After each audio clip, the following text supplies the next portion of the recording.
In the sealed archives of the Wisconsin Diocese, a set of documents exists that the Catholic Church has tried to suppress for more than 160 years.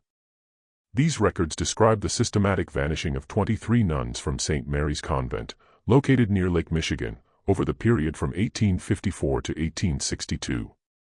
Church authorities have long dismissed such accounts as mere clerical mistakes or misunderstandings, yet the accounts from 3 different diocesan inspectors, combined with a recently uncovered collection of private letters found hidden in a walled-off space during building repairs, paint a picture so appalling that even seasoned historians have wondered if such darkness could really have taken root behind consecrated walls.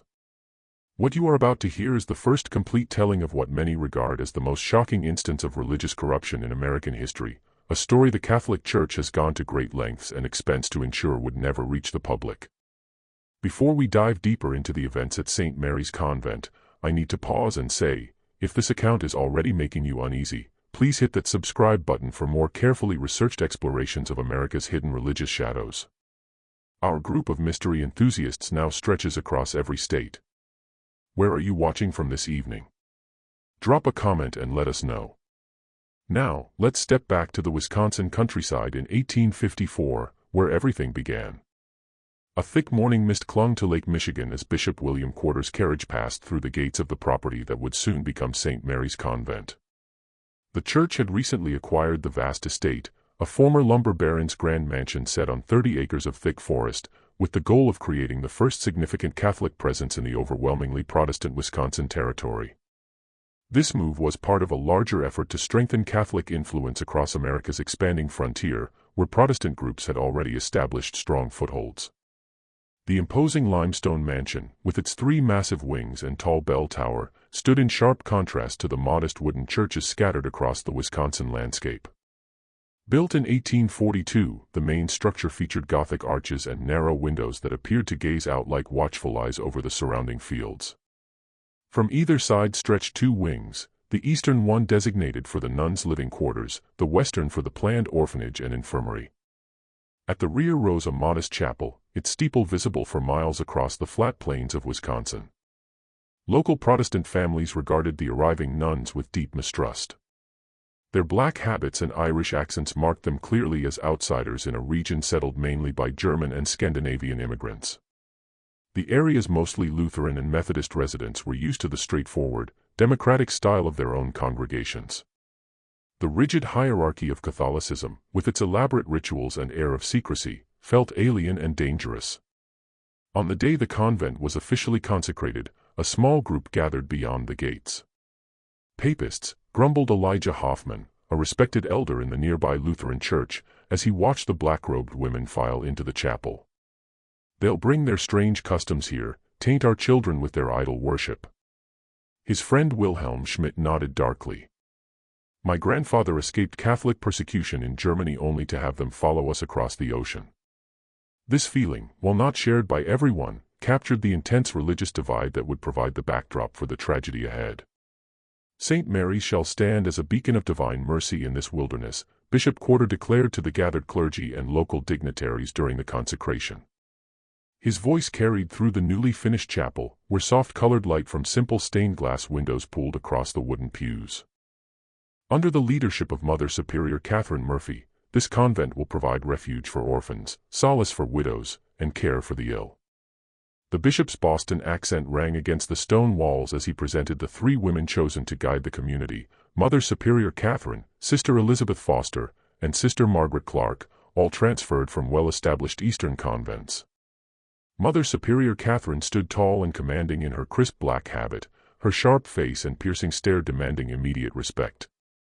At 42, she carried an air of unshakable authority. Her hands, lifted in prayer, were graceful yet powerful, hands that seemed equally suited to comforting a frightened child or correcting a wayward novice. Many who met her remarked on her unusually pale blue eyes that appeared to see straight through any pretense. Mother Catherine arrives with the strongest endorsements, the bishop went on.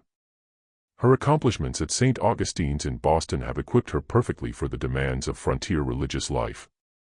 Sister Elizabeth, aged 38, with her warm smile and gentle voice, was assigned to manage the orphanage. Plump and motherly, with rosy cheeks and kind hands, she seemed ideally suited to nurture abandoned children. She spoke softly, always pausing as if weighing every word, a habit some first took for thoughtful care rather than calculation. Sister Margaret, 35, possessed deep knowledge of herbal medicine and was tasked with running the infirmary. Tall and slender, with a serious expression and quick, precise fingers, she moved with the exactness of someone who measured doses drop by drop. Her dark eyes noticed everything, and her mastery of both folk remedies and modern treatments had earned praise from doctors in Boston and New York. 20 younger nuns, most in their 20s and fresh from Ireland, rounded out the original community. They stood in perfect rows, habits immaculate, heads bowed in humility as Bishop Quarter blessed each one by name: Sister Agnes O'Connor, Sister Bernadette Walsh, Sister Teresa Donovan, Sister Mary Collins, young women who had left families and homeland behind to serve God in an unfamiliar land. Their faces, serious during the ceremony, occasionally revealed flashes of youth and nervousness when they believed no one was looking. "The Lord has summoned us to this wilderness," Mother Catherine told her sisters that first night, candlelight throwing long shadows across the refectory. The scent of fresh bread and weak tea filled the air, while the autumn chill crept through the stone walls despite the roaring fireplace. "We will face trials unlike those of our Eastern sisters. We will meet distrust from those who fear our faith. But through devotion and sacrifice we shall prevail." The young nuns, far from home and loved ones, held tightly to her words like a lifeline in this strange new place. Sister Agnes whispered to Sister Bernadette later as they readied for bed, their narrow cells separated by only an arm's length in the dormitory-style quarters. "Do you think the locals will ever warm to us?" Her voice wavered slightly, betraying the courage she had worn all day. Sister Bernadette took her hand in the dark. "They feared our Lord at first too. We must prove through our actions that we bring only good." Their quiet exchange ended suddenly at the sound of footsteps in the hall, Mother Catherine making her evening rounds, checking that order was maintained on their very first night. The convent soon settled into a steady religious routine. Daily prayers started with matins at 3 a.m., the bell slicing through the pre-dawn darkness to call drowsy nuns from warm beds to cold chapel floors. The rhythmic chant of Latin filled the chapel 7 times each day, from early morning until compline at 9 p.m. The sound became as familiar to the surrounding area as the rustle of pine needles in the wind or the lowing of distant cattle. Between prayer hours, the nuns ran a small orphanage for abandoned children, cared for the sick in a simple infirmary, and tended large vegetable gardens. Their days followed a rigid pattern: prayer, labor, plain meals, short recreation, more prayer, a schedule meant to direct the mind toward God and service rather than personal comfort. By winter 1854, the orphanage sheltered 12 children, mostly offspring of Irish immigrant workers killed in railroad or lumber accidents.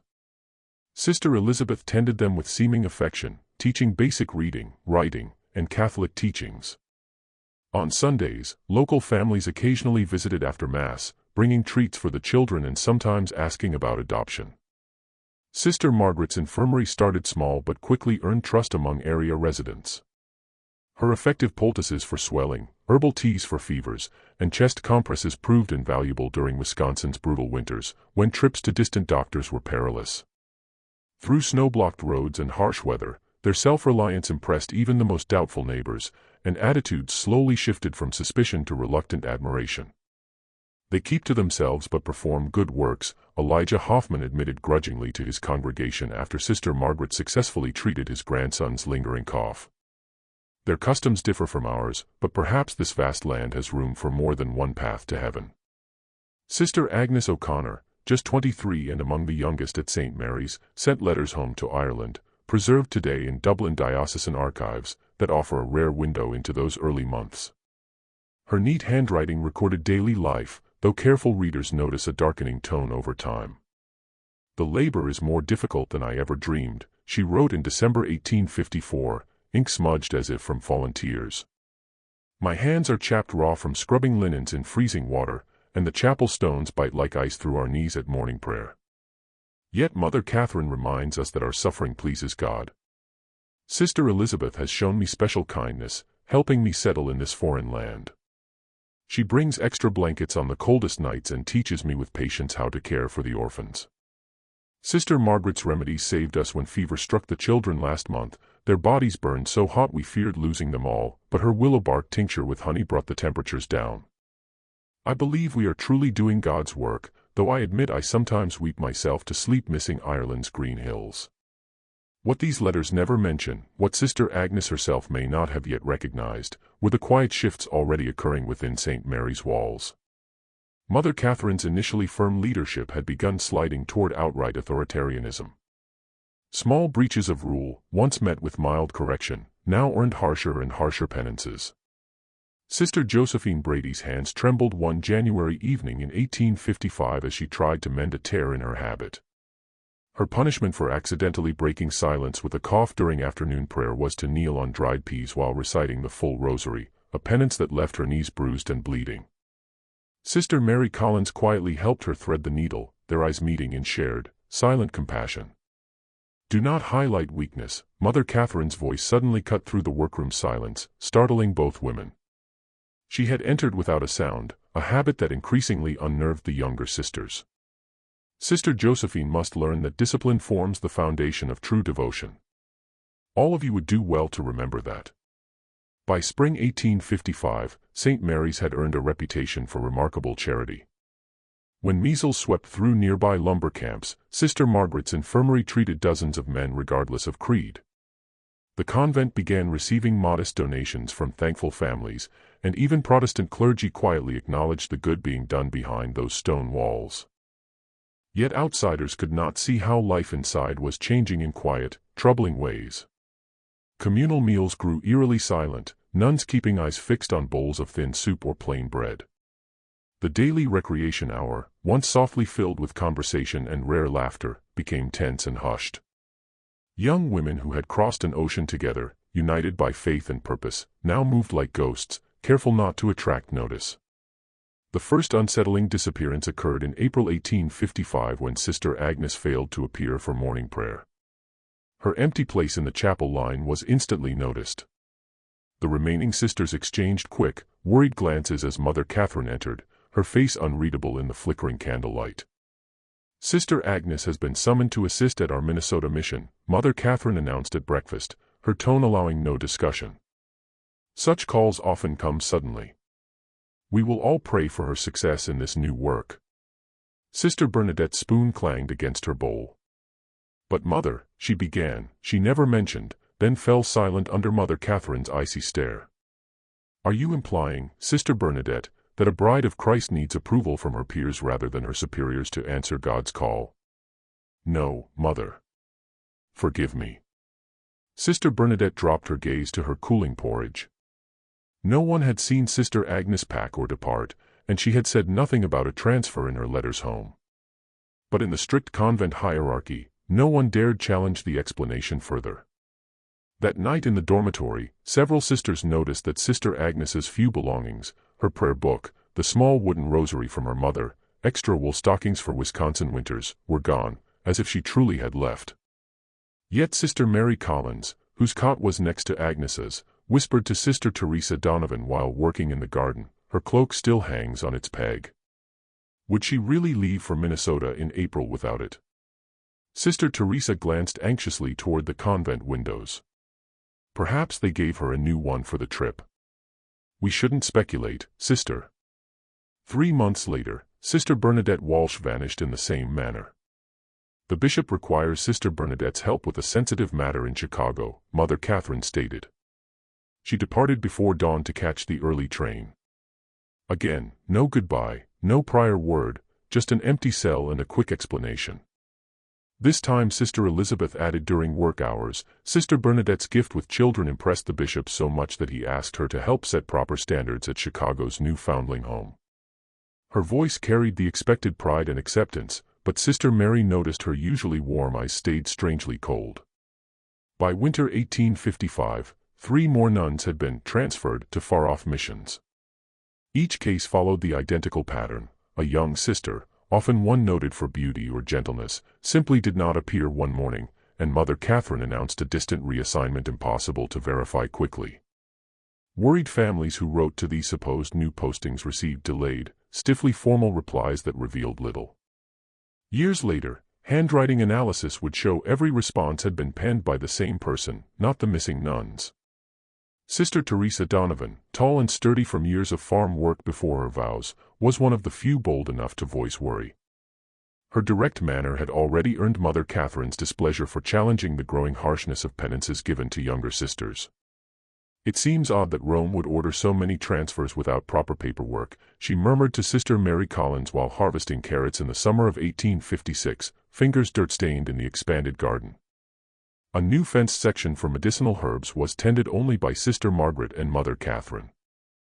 "And have you noticed it's always the youngest and loveliest who are called away?" Sister Teresa went on, her brogue thickening with emotion. "First Agnes with her golden hair, then Bernadette with that beautiful singing voice, then Catherine with her flawless skin, and Josephine with her." She stopped as a shadow crossed the garden bed. Sister Mary quickly hushed her, eyes flicking nervously to the windows where Sister Margaret stood watching, face blank. "Mother Catherine has her reasons. We must trust her judgment." The next week, Sister Teresa was gone.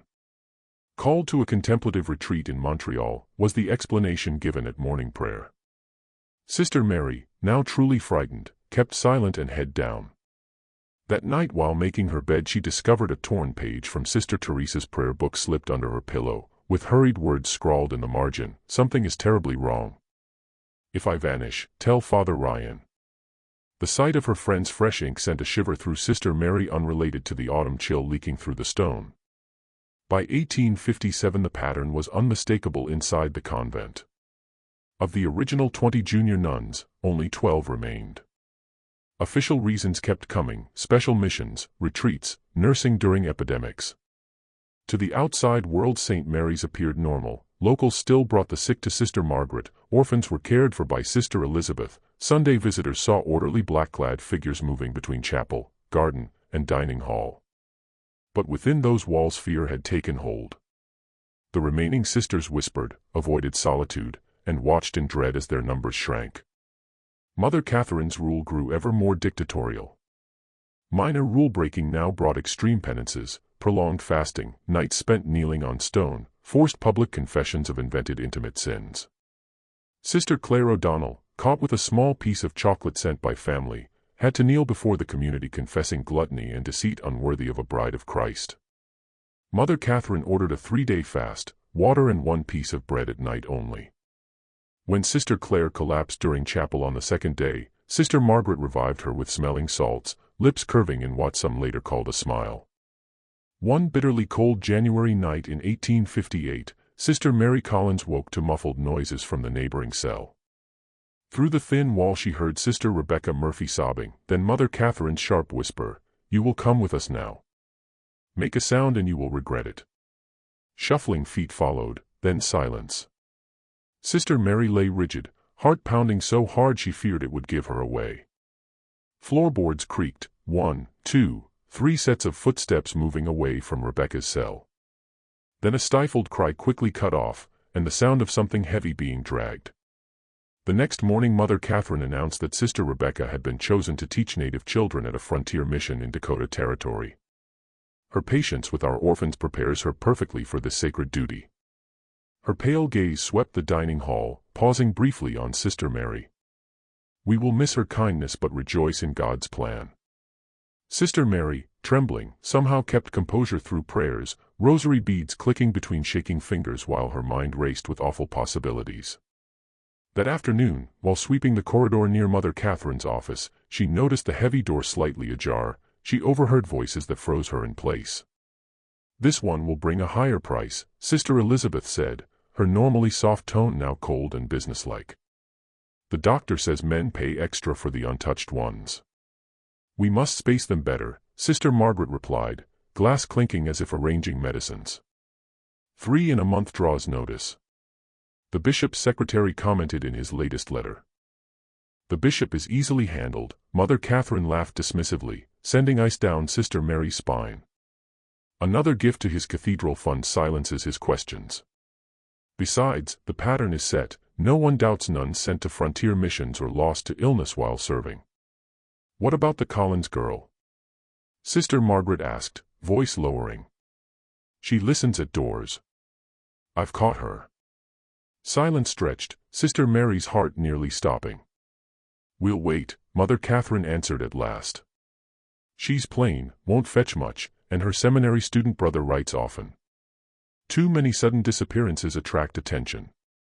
Rebecca will satisfy the doctor's clients for now. Sister Mary slipped away before discovery, thoughts reeling. The missing sisters, always the youngest and most beautiful. The occasional well-dressed benefactors escorted by Mother Catherine. Nighttime noises from the locked north wing. The convent's growing wealth despite professed poverty. Everything suddenly fit into a horrifying picture. After a sleepless night of desperate prayer, Sister Mary acted. During her weekly unsupervised errand gathering eggs from the henhouse, the only time she left the walls alone, she pressed a folded note into the pocket of 12-year-old Jimmy Fletcher, son of the farmer who delivered milk each morning. Jimmy's eyes widened as her hand brushed his pocket. She had never spoken to him directly before. Rules forbade casual talk with outsiders, especially males. Please take this to Father Thomas at St. Joseph's in town, she whispered, slipping her silver confirmation cross into his hand, the only valuable thing she owned. Tell no one else. Lives depend on it. The boy nodded gravely. Yes, sister. I promise. The preserved note read, something evil is happening at St. Mary's. Nuns are disappearing, not transferred as claimed. I fear for my life. Please send help. Sister Mary Collins. Father Thomas Ryan, the young Irish priest who received it, had long harbored doubts about Mother Catherine. During monthly masses at the convent he had noted the shrinking number of nuns and found her explanations evasive. But as a simple parish priest he lacked power to challenge a mother superior. Pacing his small study, worn floorboards creaking, he reread the plea again and again, the silver cross heavy in his palm, a gift no nun would part with lightly. Combined with his own suspicions, it demanded action. Direct confrontation risked failure. Instead he rode a full day through late winter slush and ice to Milwaukee to see Bishop John Henney. The bishop received him in a warm, luxurious study, far grander than Father Ryan's modest rectory, initially consumed with plans for the new cathedral. It will be the grandest west of New York, he boasted, showing drawings. Only after pleasantries did Father Ryan lay out his worries, the dwindling nuns, vague excuses, and finally Sister Mary's note. Bishop Henney's warmth cooled to guarded neutrality. These are grave claims, Father, he said, barely glancing at the cross. Mother Catherine has satisfied me on every transfer. But Your Excellency, 8 nuns gone in under 3 years, no paperwork, no real letters from them afterward. Frontier missions need educated women, the bishop replied firmly, standing to end the meeting. I won't have rumors harming the church's standing here among Protestants. Mother Catherine has generously supported our cathedral fund. Her leadership is impeccable. As he ushered Father Ryan out, attend to your parish, Father. Leave convent matters to those God appointed. Discouraged but undeterred, Father Ryan found another path. In March 1858 Bishop Henney assigned him to collect annual financial reports from diocesan institutions, giving legitimate reason to examine St. Mary's books. March winds whipped his coat as his buggy neared the convent.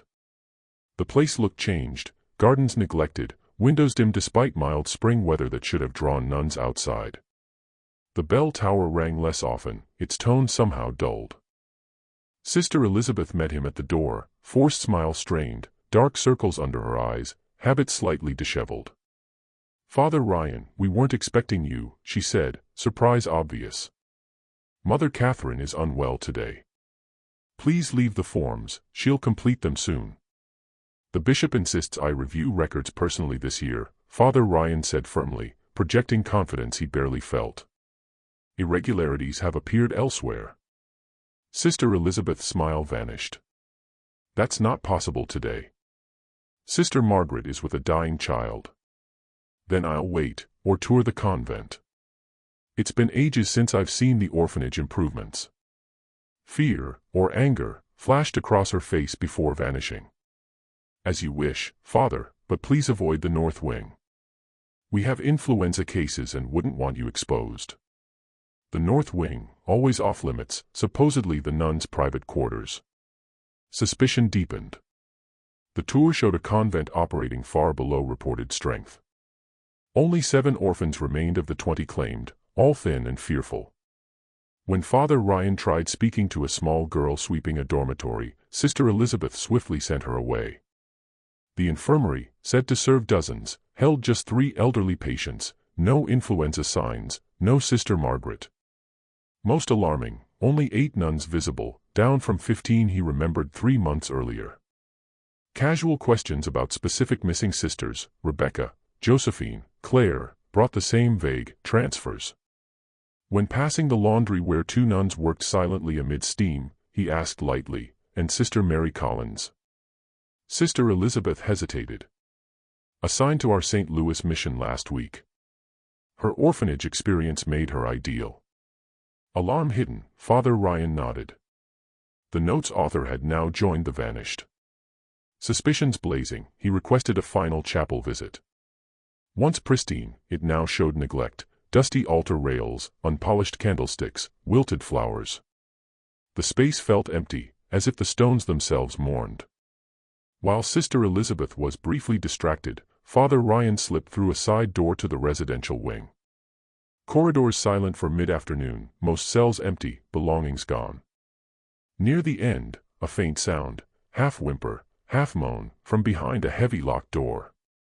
"Is someone there?" he whispered at the keyhole. "Do you need help?" Silence, then a hoarse female voice, "Father, is that you? Please help us." Before he could answer, Mother Catherine's voice rang behind him, "Father Ryan, this area is strictly cloistered. Your presence here is improper." He turned to see her flanked by Sister Margaret and a burly stranger in laborer's clothes, arms thick, face menacing, not clergy or doctor. "Forgive me, Mother," Father Ryan managed, voice unsteady. "I lost my way after the chapel." Mother Catherine, thinner, habit loose, eyed him coldly, authority only sharper. "This wing houses sisters under special spiritual guidance. Seclusion is vital." "I heard someone cry for help." "You heard, Sister," and in deep mortification of the flesh, Sister Margaret said smoothly. Advanced devotion can sound distressing to the uninitiated. "Mr. Callahan will escort you out," Mother Catherine said, nodding to the large man. "Reports will reach Milwaukee soon." Callahan gripped Father Ryan's arm hard, voice politely threatening. One last glimpse of the locked door, and the word "us" echoed in his mind. The instant his buggy cleared the gates, Father Ryan urged his horse to gallop, mind racing faster. The voice, the lock, the missing nuns, the frightened children, the enforcer, all screamed something sinister. This was beyond a parish priest. Bypassing the now suspect Bishop Henney, he wired Archbishop John Hughes in New York, grave concern St. Mary's Convent, Wisconsin. Multiple suspicious nun disappearances, evidence of imprisonment, danger to remaining sisters. Request urgent investigation. Local bishop unresponsive. Father Thomas Ryan. If this tale is already sending shivers down your spine, you're in good company. Our mystery-loving community often feels physical reactions to these dark histories. Pause to like the video and share it with a fellow true crime enthusiast. Your support helps us keep exposing America's buried secrets. Now, returning to 1858, a storm gathers over St. Mary's that will unveil unimaginable horrors. Archbishop Hughes, known for decisive action, acted fast. Avoiding Bishop Henney, he sent his secretary Monsignor Patrick Kelly for a surprise inspection. Monsignor Kelly arrived unannounced on April 17, 1858, with Father Ryan and 2 senior priests. Spring sunshine bathed the fields, yet dread seemed to hover over the limestone buildings. Ravens wheeled around the bell tower, cries piercing the quiet. Mother Catherine, usually poised, appeared rattled, face flushed, perhaps with rage or fear, as she saw Monsignor Kelly's robes and sealed papers. Nuns hurried about in evident panic. Through a window Father Ryan spotted 2 carrying armloads of papers toward the always-burning kitchen stove. Burning paper smoke drifted across the courtyard. "This is highly irregular, Monsignor," Mother Catherine protested, voice brittle. "We have established protocols. Bishop Henney always gives weeks' notice." Precisely why Archbishop Hughes ordered none, Monsignor Kelly replied coolly. Silver-haired and weathered, he radiated authority Mother Catherine could not easily defy. I carry his sealed letter authorizing full inspection, records, premises, all residents. Full cooperation is expected. Her eyes flicked to Sister Margaret in a doorway. Some unspoken message passed before she forced a smile. Of course, Monsignor. St. Mary's has nothing to conceal. But I must ask respect for our cloistered sisters' enclosure. My authority covers every inch of this convent, Monsignor Kelly said, holding the letter before her. No exceptions. The day-long probe, later detailed in Monsignor Kelly's 40-page report, exposed horrors unprecedented in the modern church. The team divided. Father Ryan guided Monsignor Kelly straight to the locked north wing door while others interviewed visible nuns and reviewed finances. Approaching the corridor, Sister Elizabeth blocked their path, face unusually resolute. Mother Catherine forbids entry here. Sisters are in retreat. I speak for Archbishop Hughes, Monsignor Kelly said gently but firmly. Step aside, or face disobedience charges. Her mask cracked. You don't know what you're unleashing, she whispered desperately. He will be furious. Who? Father Ryan pressed. Bishop Henny. She only shook her head, eyes darting to windows as if expecting someone. She relented. Opening the locked door under threat revealed a nightmare. 5 nuns, including the missing Sister Rebecca, crammed into a former storage room barely 15 feet square. Only a chamber pot and thin pallets furnished it. The high window boarded shut left near darkness, now light flooded in. The women were gaunt, filthy, bruised. Habits torn, faces hollow with hunger and terror. One, later identified as Sister Josephine Brady, was heavily pregnant, belly stark against wasted frame. The stench was overwhelming. Monsignor Kelly crossed himself, whispering, in the name of all that's holy. Father Ryan fought nausea. Sister Rebecca, once vibrant, now skeletal with sunken eyes, struggled upright. Father Ryan, you returned. They're preparing us, she rasped as he helped her to a chair, for the doctor, for the house in Chicago. What doctor? What house? Monsignor Kelly asked softly, kneeling despite his dignity. Dr. Matthews, she whispered, trembling. He examines us, decides who is suitable. Men pay more for nuns, for brides of Christ. That's what Mother Catherine promises them. While they tended the captives with food, water, and aid, other priests uncovered more horrors. In Sister Margaret's hidden infirmary room, shelves of laudanum, chloroform, sedatives. A journal logged treatments on nuns, responses, transport readiness. Financial records showed huge unexplained deposits, far beyond a poor frontier convent's means. Coded entries matched disappearances, transferred Sister Agnes O'Connor May 1855. Commission $400. Package delivered Chicago establishment. Condition excellent. Another, Sister Teresa Donovan unsuitable, resistance. Terminated November 1856. No commission. Patient questioning of the broken women revealed the full truth. Mother Catherine, Sister Elizabeth, and Sister Margaret were frauds who had infiltrated the church years earlier. Sister Claire O'Donnell, once safe, testified, I overheard them arguing. Mother Catherine called Sister Margaret by another name, said they'd changed identities before and could again. The real Mother Catherine Murphy had died soon after arrival, poisoned, per testimony. The trio seized control, linking to Midwest charity houses that were actually high-end brothels for clients craving brides of Christ. Beautiful or innocent young nuns were isolated via harsh penances, drugged, assaulted on site by paying wealthy patrons from Chicago, Milwaukee, St. Louis, who paid extra to keep habits on. Pregnant nuns like Josephine were confined until birth, then shipped to brothels where forced pregnancy and religious past fetched premium prices. Many died soon from disease or brutality. Sister Margaret tracked cycles, missed periods meant higher value. The orphanage supplied more victims, older girls adopted into prostitution, boys as unpaid labor for fees. Resistors like Sister Teresa were raped repeatedly, then murdered, strangled by Callahan, buried in the garden. Mother Catherine forced us to watch as a lesson, Sister Claire wept. Teresa prayed the rosary to the end. As dusk fell, Monsignor Kelly ordered St. Mary's closed. Survivors removed to safety, guards posted. The 3 leaders placed under church arrest until civil authorities arrived. I only followed orders, Sister Elizabeth whimpered en route to her cell. Mother Catherine said it served the church's greater glory. Mother Catherine stayed silent, pale eyes blank. Only Sister Margaret smirked faintly. You understand nothing of what you've disturbed. We served a higher purpose. But secrecy unraveled. Callahan, absent during the raid, fled to Chicago, alerting associates. When sheriffs came next day, Mother Catherine and Sister Margaret had vanished from locked cells, windows barred, doors intact. Likely secret passages from the mansion's lumber baron days. Sister Elizabeth alone remained, catatonic in the chapel. Civil probes uncovered the scale, over $100,000 transacted, $3 million today, 23 nuns and 17 orphan girls trafficked. Ledgers named brothels in Chicago, St. Louis, New Orleans.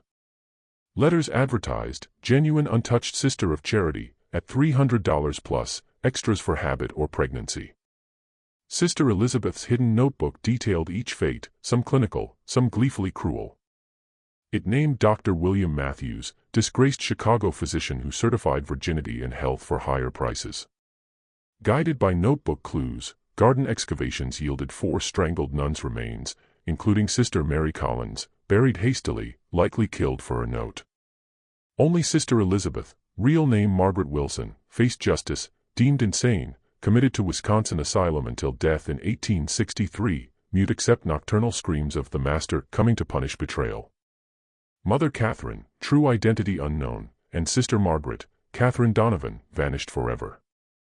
Sightings trailed to New Orleans, Havana, Mexico, always near charitable fronts, but they evaded capture.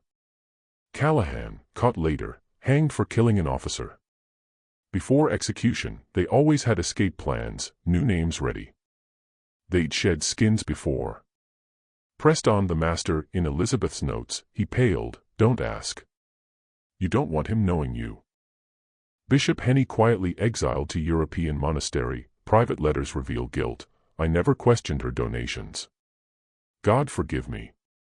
Convent demolished, land sold, proceeds funding legitimate Milwaukee orphanage. No public mention of bodies or crimes. Survivors scattered, sworn to silence under excommunication threat. Sister Josephine bore a daughter, forcibly adopted away. She suicided in 1861.